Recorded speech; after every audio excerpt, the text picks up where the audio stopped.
Hey, welcome back to another episode of the Business by Referral Podcast. I'm Virginia Muzquiz, your host, and today I am here with Carla Wainwright, who comes to us through the Need a Guest Network, which is really exciting that you really can meet people on social media. Yes, Carla? Yes. That's good. Absolutely. Car- Carla, tell us a little bit about you. Like, who are you? Where are you? And how did you become an entrepreneur? Give us the skinny. Sure. Yes, my name's Carla Wainwright, and I'm a holistic wellness coach. I'm also a sexual awakening facilitator, and I call myself a midlife alchemist. And my passion is helping women 40 plus really navigate perimenopause and menopause and move through that transition so they really can step into what I believe is the most powerful time of their lives, where you just have all of this wisdom and innate potency and creativity and really stepping into a new version of yourself. But a lot of women struggle in that journey, particularly around metabolic health and embodiment, sexuality sometimes. So I have a background originally as a biologist, and I worked as a wildlife biologist for many years. And at the same time, I went through my own healing journey to heal from sexual trauma. And I became very involved with the healing arts. I had a yoga studio for 22 years. And so at this point in my life, I'm giving you the very condensed version here, but at this point in my life, I've really merged my scientific background with the more esoteric and healing background. And that's why I call myself a midlife alchemist, because I really merge the science and the sacred together in the work that I do. I absolutely love that. That's how I have approached my journey into cronehood, if you will. And it's funny, I actually am 2 weeks away from becoming a certified yoga instructor. That don't ask me why at 61. I was like, I think I want to be a yoga teacher with everything else. But it's been fascinating, really understanding, that wisdom that's out there. And I love the blending of the two, because I think that's really where we're headed. It's sort of we grew up in the either or, right? You were either like off your rocker woo, or you were like mainstream medical, buy it all, subscribe to it all, whatever. And somewhere along the line, now there's this sort of, it's still all or nothing. It's like no allopathic, but it's swung towards the rejection of the allopathic in embracing, I don't know, crystals. And I'm like, that's really cool until your appendix ruptures. I really like putting some rose quartz on your appendix is not going to help you with that sepsis. So maybe Correct. a little blend of both and some common sense is really cool. And one of the things that's super interesting that I'd love to chat about is, so many women are hitting midlife, and where our mothers, just like my mom took Valium and put a rag on her face and laid on a couch. Like that was my mom's response to menopause. My response to menopause was to laugh my way through it and want to kill my husband most days, and until I found my sanity again. But so many of us are starting to come out and build businesses and seeing it as I don't know, a cougar puberty, a rebirth, a something. And I think that that's really interesting. So I'm curious, what are you finding as women are coming to you? What is it? What is their desire? What is it that they really are trying to create for themselves when they come to you with the struggle is real? Yeah. Yeah, exactly. The struggle is real. So, women typically come to me dealing with a wide variety of symptoms that I'm sure perhaps you and many of your listeners will relate to. So the big one being, brain fog, really struggling mentally, struggling with moods and emotions. Sleep is a huge one, weight gain, and just feeling really numb and checked out. Relationships are suffering. And all of this can have a massive impact, of course, on personal relationships, but also for women, because I work with a lot of women who are in business or are entrepreneurs, also really struggle. And in many ways, they're moving into a time in their business, especially if they've had their business for some time, of really actually wanting to be at the peak of their capacity, but are struggling to show up day to day as their best selves. I have women feeling like, I don't know, I don't actually even know if I can continue this work. And interestingly, I'm not sure if you're aware, but 10 to 15% of women in midlife actually leave the workforce because of their symptoms. because they can't function as well as that they feel that they need to, and another 25% consider leaving. So there's this enormous loss of talent and leadership, institutional knowledge in businesses and even as entrepreneurs. And at the same time, I think that there's a lot of women at this phase in life, as their kids leave and their priorities shift, they want to step into perhaps entrepreneurship. They feel like they want to reinvent themselves. And so women also come to me as like, how do I actually tap into my true desire function? For the first time in my life, I've been caring for everyone else, and I know there's something more. I know I'm capable of more, but I'm actually not really even sure how to get clear on that and what to do with that. Really depending on what a woman comes to me for will direct whether we start more from, the wellness, the body perspective, or whether we're dealing more with really tapping into what every woman has, which is an innate deep wisdom within herself that we haven't really been taught how to in our culture to really listen and attune to that.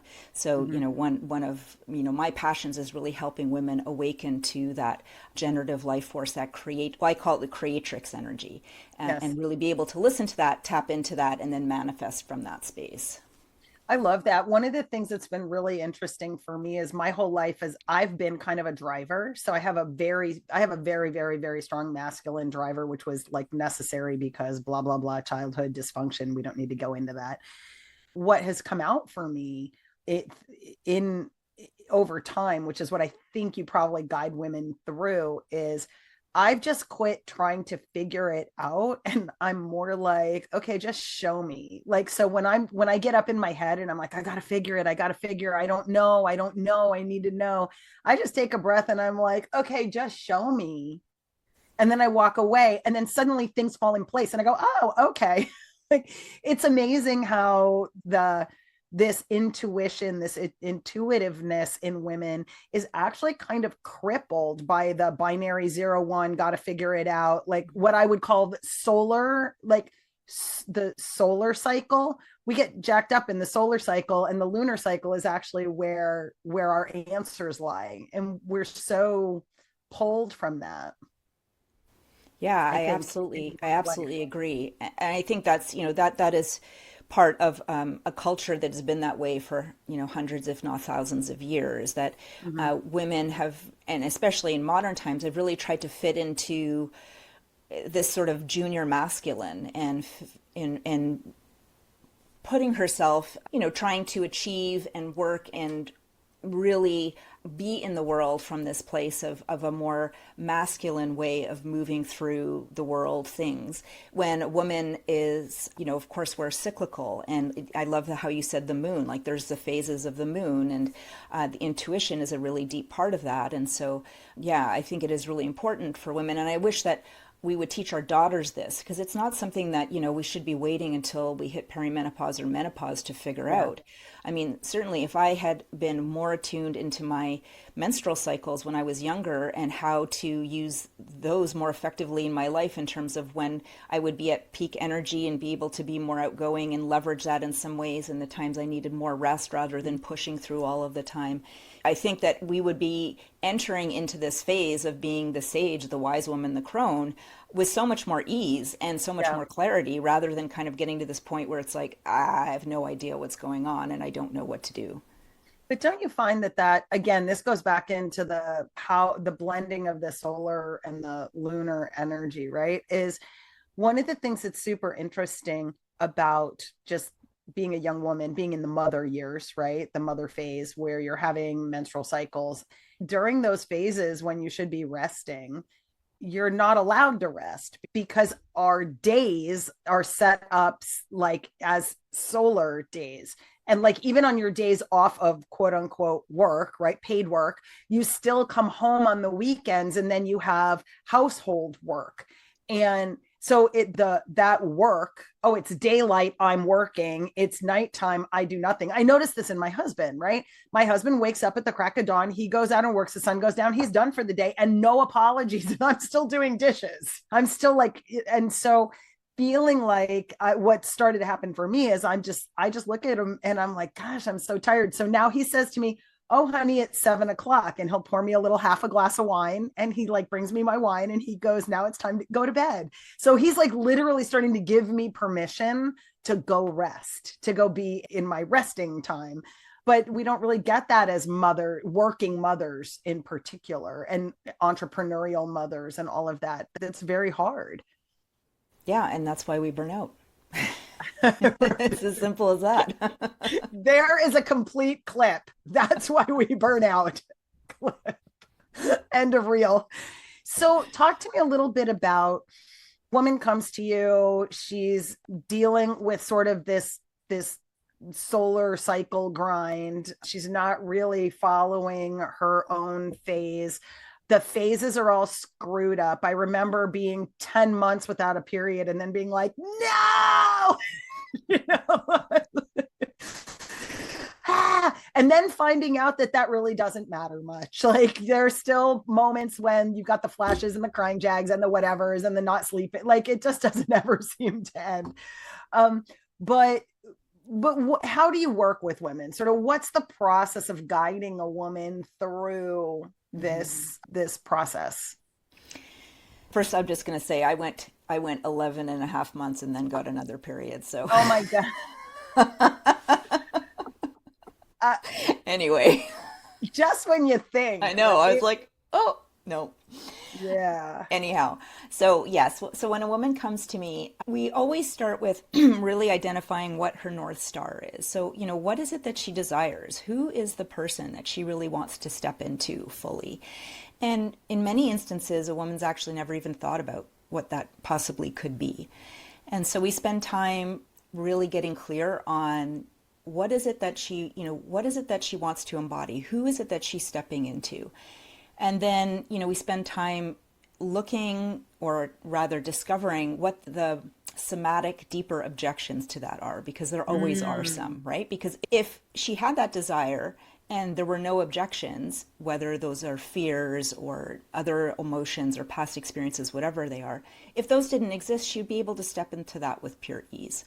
So it's really important to tap into that body's wisdom. And so there's always a piece around that, which can be enormously illuminating, and it helps a woman step into this practice of starting to really listen to the wisdom of the body and understanding how the body is holding so much and how to really access that. And then from there, we begin to look at lifestyle. Metabolic health is so important as a woman moves into this, this transition perimenopausally. Less than 8% of women are metabolically healthy. It's quite staggering. And having poor metabolic health exacerbates the menopausal symptoms by up to 5 times. Or even more. Really addressing all kinds of things from diet, circadian rhythm, getting enough light, movement, sleep, toxins, all of these things are really, really important. So we start to piece together a plan that's doable, incremental, that a woman can step into to just start feeling better day to day in her body. And then I also then begin to weave in, coming back into the whole somatic work, working also in the subconscious realm, and just starting to bring these layers in. So, with the science and the sacred, looking at the metabolism, I call it the sacred metabolism. We look at the metabolism from a physical standpoint. So that's, lifestyle, all the things you're putting into your vitamin body, D3, yeah, folate. all those things. That's right. And then we also have the energetic metabolism, right? We have another form of energy, which is how we're taking in the world. How do we access that creative, generative power within ourselves? And so using somatic experiencing and breath work and deep inquiry and as I said, subconscious exploration as well. So I really try to picture this woman as holistically as possible and support her in all of those ways. Well, and this is in alignment with the 5 koshas in yoga, right? Mm-hmm. So there's all these layers, beginning with the body, moving to the breath, and moving out from there. So that makes a whole lot of sense between the koshas and the doshas and all the other stuff that sits underneath a yoga class, which has been eye-opening for me. Listen, I want to go back to somatic objections. I'm fascinated by that idea. And I do know, the body keeps the score. And, my inquiry is certainly definitely not as deep as your level of inquiry, but I know just enough to be dangerous, or at least to ask the question. You're working with somebody and you're helping to identify somatic objections. What does that look like for someone? How would I know, like, oh, I have somatic objections, I should call Carla Wainwright? Look at that. I know I kind of know what they are in my body, right? Because they Sure. happen, you know what? Those objections show up on a yoga mat, right? Like They do. suddenly you're in Shavasana and you just are like, like they show up. But I'm curious, so average person just walking around, like, what does it mean to have a somatic objection? So I guess I would say that most people aren't aware that they have them at all, right? So they're just kind of powering through things or being frustrated that the things that they desire or want to have happen in their life just don't happen for whatever reason. And maybe they feel like, they're sabotaging themselves, around every corner. So that would be the first thing I would say. Like, you may not have the insight about what specifically that somatic objection is. That's part of the work that a coach might do with you to uncover that. But you'll have a sense that you hit a ceiling. Like, you get so far and maybe the same patterns keep repeating over and over again. You want to accomplish this, but you just can't seem to get there, and you get frustrated. You get overwhelmed by negative self-talk, low self-esteem, all of these pieces of really just feeling thwarted towards reaching your goals.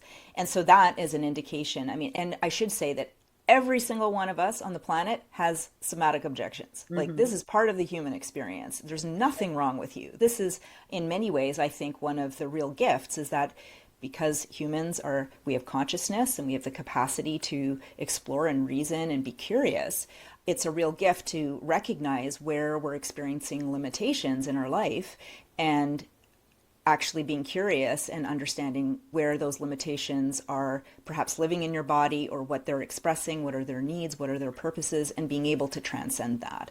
So it's not a negative. I actually think it's an incredible gift, because once we start to get attuned into what those somatic objections are, it's like, how do we move forward? How do I turn this actually into something that's a positive that helps me achieve all the things that I want to achieve? Did I answer your question? You did. And I think the real gift is every one of those objections was born because we were protecting ourselves. All of these things are the places where the body took the hit so that we could keep moving, right? But then at some point you've taken too many hits, so you've got to heal some of that. You got to heal some of that up, because there's so much of it stored that you end up burnt out, mentally unwell, depressed, psychologically, like you have all sorts of other symptoms. And as they pile up, it gets very, very challenging. But I can say from personal experience, and I say it not because I've worked with it with someone similar to you. I haven't had the beauty and the pleasure of actually being a client, but I do understand the work. And so I do think that for a listener that is thinking, this sounds a little woo, it's kind of intriguing, I can say with all assurances that when you find someone who isn't one or the other, who's like, okay, you need your vitamins, you need your supplements, maybe you need these peptides, maybe you need this, protein thing. Are you working out? Are you building muscle? Are you building bone? Let's talk about energetically. Let's talk about that too. That is a complete package that not a lot of practitioners have. It's a very unique merging of skill sets, I think, that make you really unique in the marketplace. Thank you. Yeah. Thank you. Yeah. So there's always a reason people end up on the podcast. Let's talk business. How long have you been in this particular business? Oh, well, it's a little bit hard to say because I've been doing coaching for quite some time, but I would say in terms of this particular iteration, probably about 5 years, but I've been an entrepreneur for almost 30 years. So for 30 years, what drew you to entrepreneurship in general? I'm just laughing to myself because I feel like I'm not a great employee. That would be the correct answer, right? There's not a person I ask that question to, they're like, because I'm unemployable. Oh, I mean, I could do it, but I have done it. But yeah, I think that I'm just like a free thinker. I'm highly motivated to do things, that really light me up, and I get pulled in those directions, and I like to go in those directions. And then also, my kids are now young adults, but Mhm. also, having a family, it gave me a lot of freedom to be able to do all the mother things that I wanted to do on the schedule that I wanted to do them. And then, of course, also have a career that was important to me. That's awesome. What do you love? Well, that's what you love about entrepreneurship. What do you loathe about it? Like, what's not so great?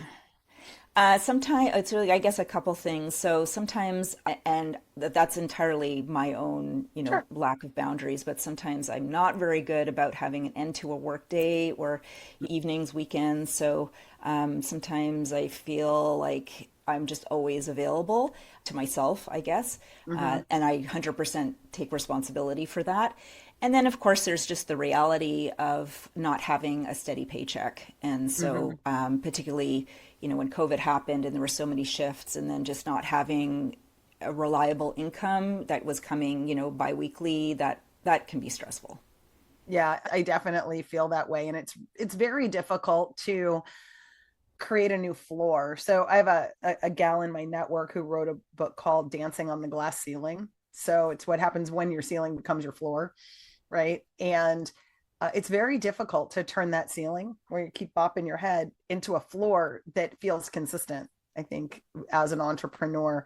And it's just so can be so affected by market factors. One of the things that happened during COVID that was made things challenging for those of us that had been in the industry for a while was the absolute influx. Like, did you notice that in 2020 everybody suddenly became a coach? Like there was nothing else to be.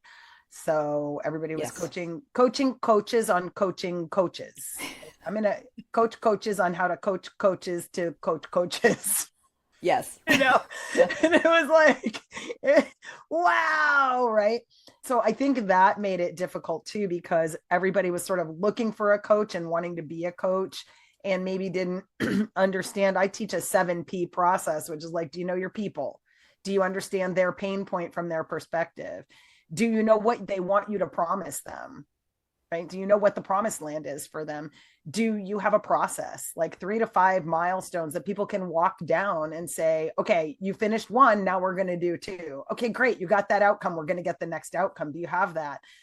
Do you know how you're packaging this? Is it a group coaching package? Is it a one-on-one? Do you do a mastermind? Is it on Zoom? Is it in, how are you going to deliver this thing? And then how are you going to price it, and who's going to promote it?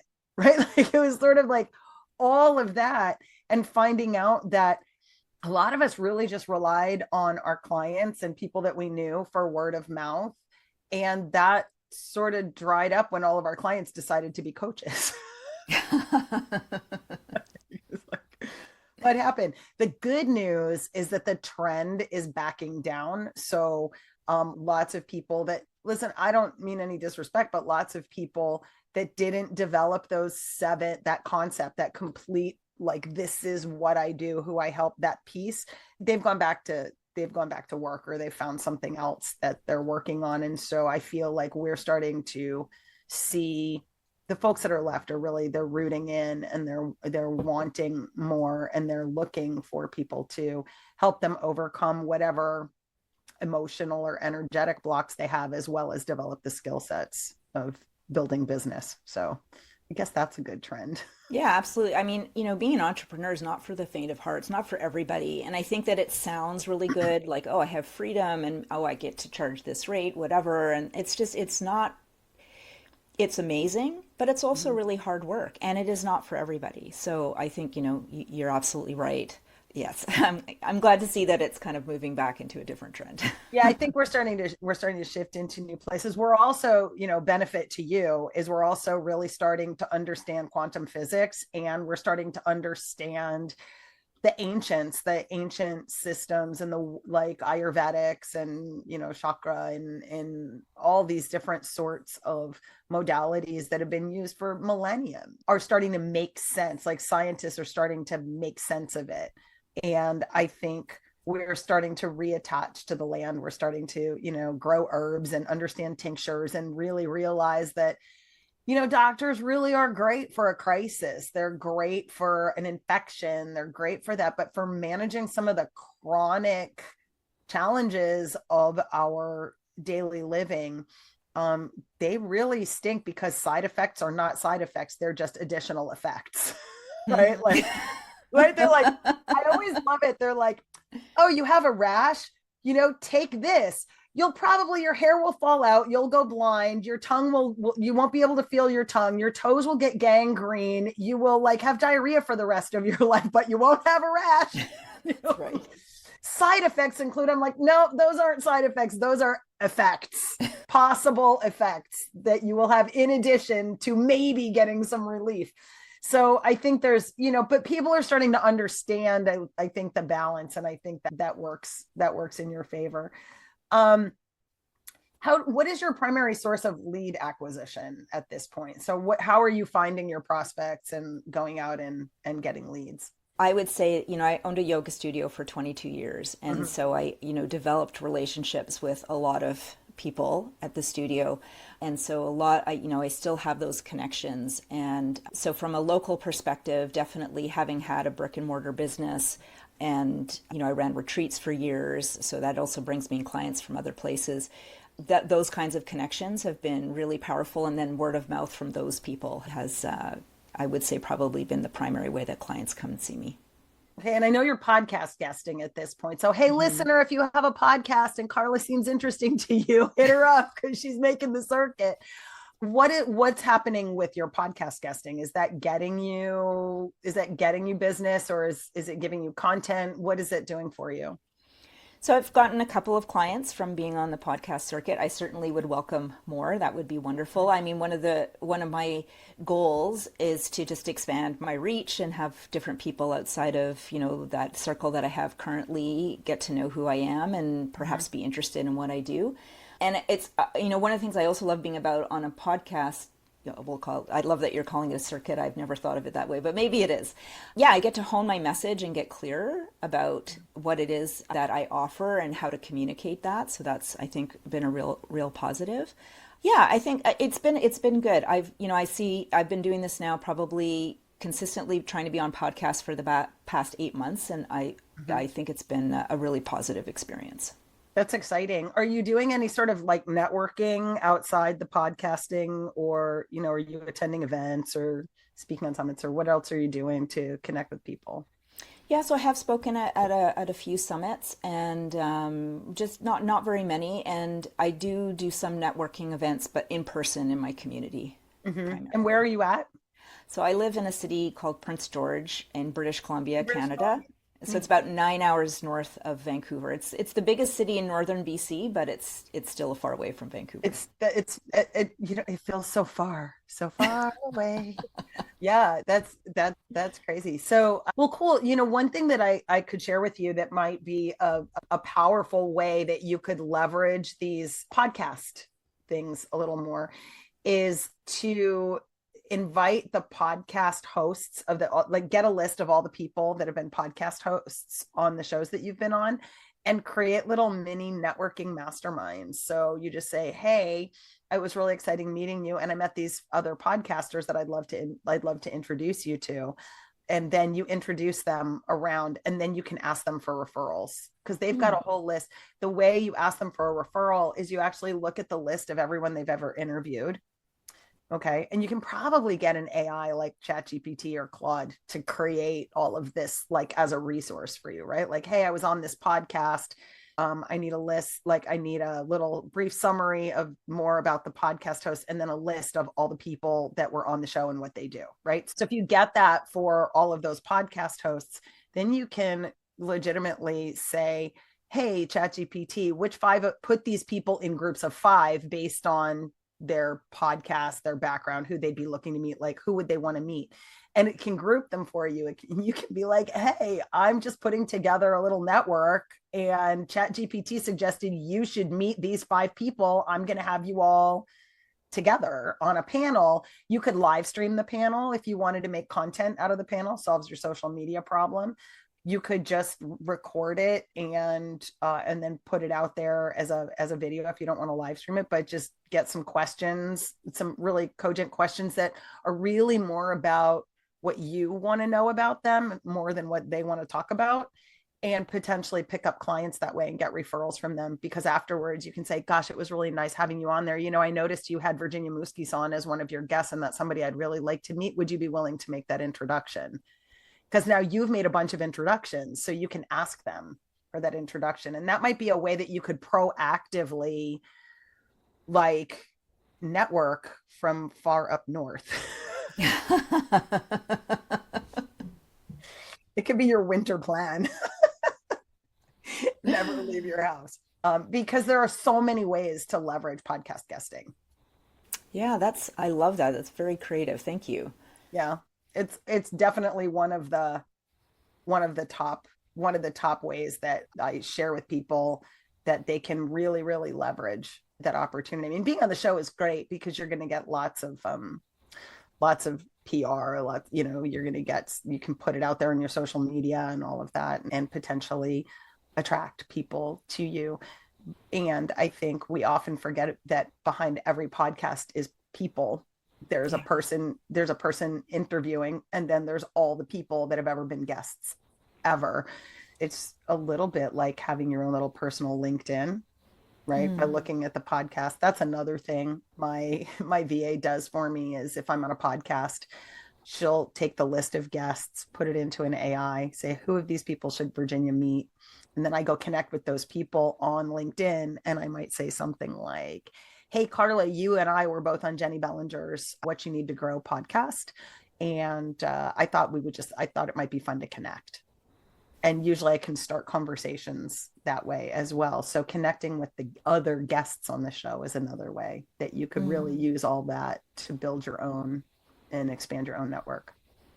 Thank you. Yeah, it's one of my tips and my tricks. Last question. What are some of the qualifying attributes you look for maybe in a promotional partner or a referral partner? Are there particular qualities that you prefer in a partnership? That's a good question.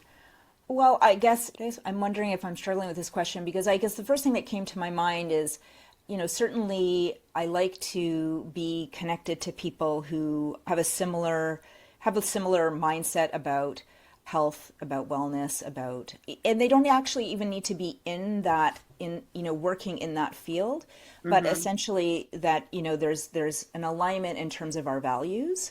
So I would guess I would broaden that to just say in alignment in terms of our values. And so, of course, you may not know everything about somebody, obviously, but you can just get a sense that from a values perspective and from a business perspective that you're aligned in that way. Yeah, I think I need to give that a little bit more thought.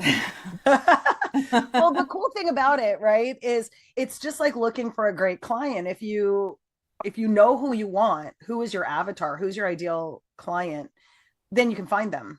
Yeah. You can speak to them, you can talk to them. If you want people to promote you and you want people to put you out there and you want people to refer you people that they know that can use your services, if you have an avatar for who a good referral source is, then you can find those too, because you've got a definitive definition of who they are and why you would want to do business with them. Yeah. So yeah, maybe we're thinking about, speaking of thinking about stuff, you have a lead magnet, we would call it, right? You've got a gift. Yep. It's called the Vibrancy Guide. Talk to me about the Vibrancy Guide. I didn't let you tell me before the show because I wanted it to be fresh. Oh, okay. So the Vibrancy Guide I've created, this is a PDF, and my goal is always to make something practical and doable because women have enough on their plates.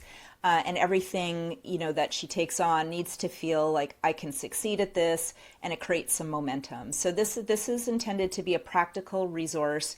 It has doable, actionable, effective steps for women who are perimenopausal or beyond and want to feel more energized in their bodies, more balanced, and just really great right away. And so I have 5 tips in there, some of my favorites that I use with my clients, and you can find all of that in the Vibrancy Guide. That's excellent. And we will put the guide in the guest vault. So, listener, if you are looking for vibrancy, or if you're a guy whose partner needs some vibrancy, maybe this is a little gift to give her only when she's complaining about it and you've asked her if she wants it. That would be just for your own well being. Just saying. Go out to bbrpodcast.com, click on the gift vault, and you can access the gift there. Carla, any last words for our listener today? Oh, well, this has just been such a delight. I've enjoyed our conversation so much. I do have to say, I've never had somebody bring up the koshas in a podcast, so that was exciting for me. Because I haven't taken my certification test Yeah, yet. yeah. Very So, good, very good. Manamaya kosha, Manamaya kosha. Yeah. But yeah, I just, if a woman's listening and she's, in this phase of life and she's really having a hard time, I just really want to emphasize, don't give up on yourself. This is just a phase and it does get better on the other side. It absolutely does as the brain rewires and you step into that new version of yourself. But get the support you need because it doesn't have to be so hard. Amen. And that goes for us at any stage of life, Yeah. doesn't it? Just get the support you need. Stop trying to do it alone. Women work best in community. We work best when we're supported. And dudes, yeah, you too. So like y'all might think you don't need community, but you do. We are a species that was meant to help one another. So Carla, thanks so much for being on the show. Listener, thanks for tuning in today. Go to bbrpodcast.com, grab the vibrancy guide from the guest vault. And while you're there, grab the new and improved business by referral blueprint, where I share with you the 6 essential steps to building a network that works for you. And until we meet again, be remarkable.